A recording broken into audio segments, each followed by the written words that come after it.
maneno matakatifu. Kijana wangu, shika Biblia, unafuatilia kinachoendelea. Shika Biblia. Sio mtumishi uko tayari utusome kitabu cha Matendo ya Mitume 2 na mstari wa 4.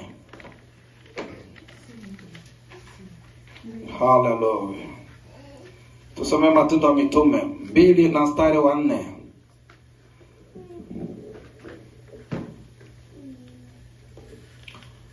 Matendo ya Mitume 2 na mstari wa 4.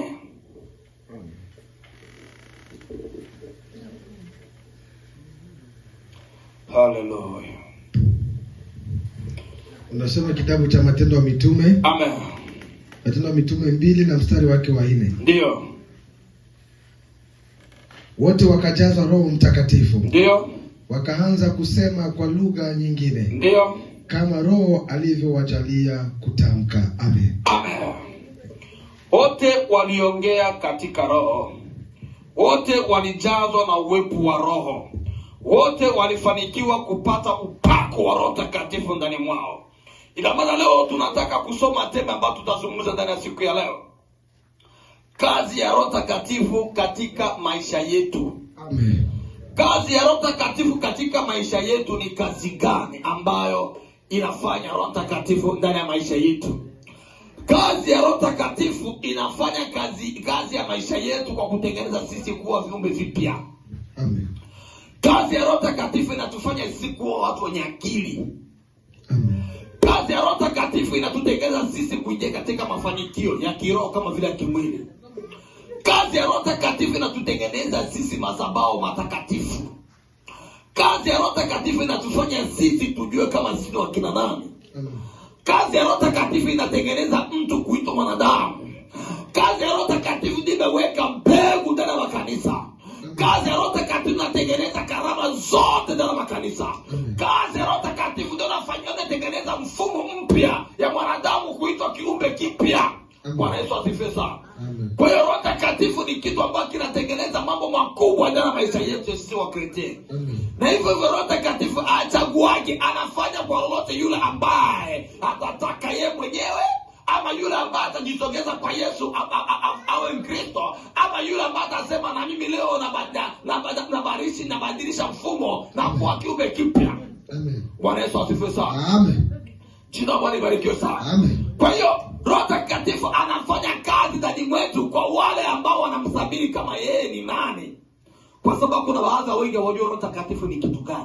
Amen. Na kuna baadhi wengi katika makanisa hawajawahi kuona hata Roho Mtakatifu ni nini. Wanashindwa kuelewa Roho Mtakatifu ni nini. Roho Mtakatifu ni tunda ambalo tulipashwa sisi ya kwamba ituongoze katika huduma, ituongoze katika familia zetu, ituongoze katika maisha yetu. Kama sisi kama jinsi tumesimama hapa, sio kwa ujanja wetu, bali ni uwepo wa Roho Mtakatifu ndio unatufanya sisi kuwa jinsi tulivyo leo. Amen. Bwana Yesu asifiwe sana. Amen. Roho Mtakatifu anaga ubaguzi. Roho Mtakatifu asemagi kwamba anasemaka na watu fulani.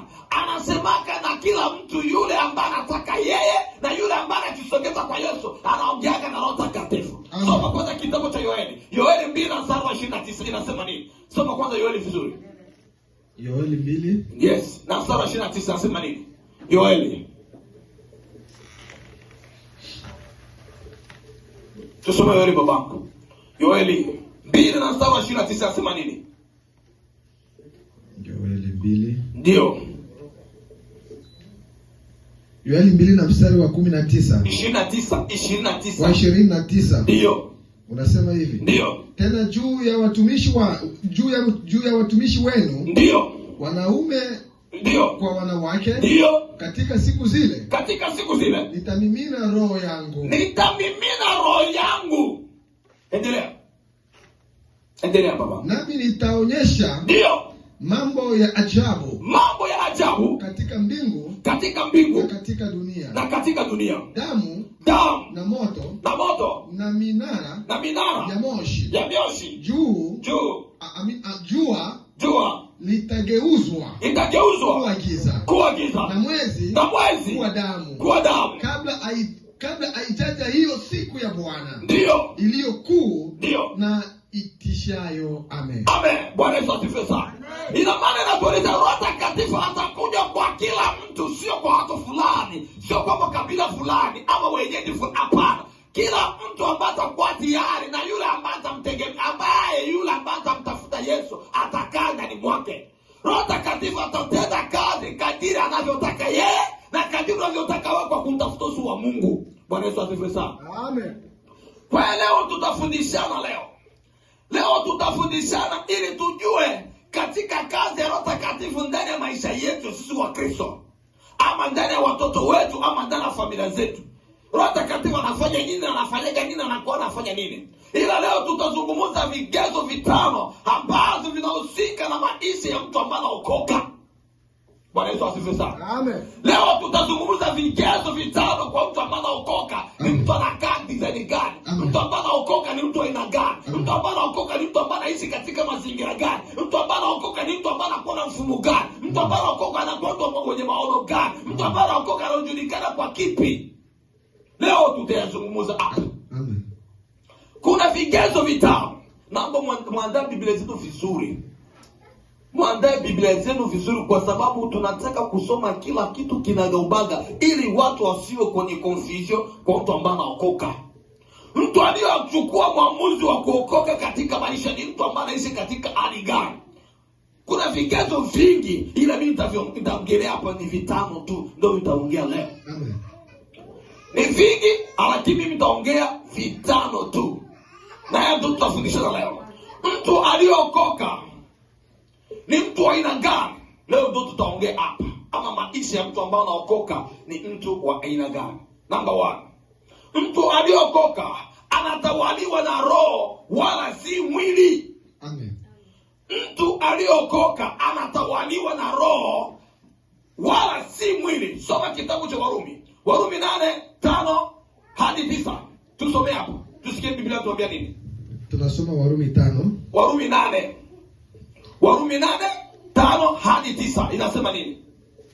Warumi 8:5 hadi 9. Ndio. Tunasoma kwa jina la Yesu. Amen. Kwa maana wale waufuatao mwili ndio huyafikiri mambo ya mwili, wafikiri mambo tu ya mwili, bali wale waifuatayo roho wafikiri mambo ya roho. Wafikiri mambo ya roho. Kwa kuwa nia ya mwili ni mauti, bali nia ya roho ni uzima na amani. Kwa kuwa ile nia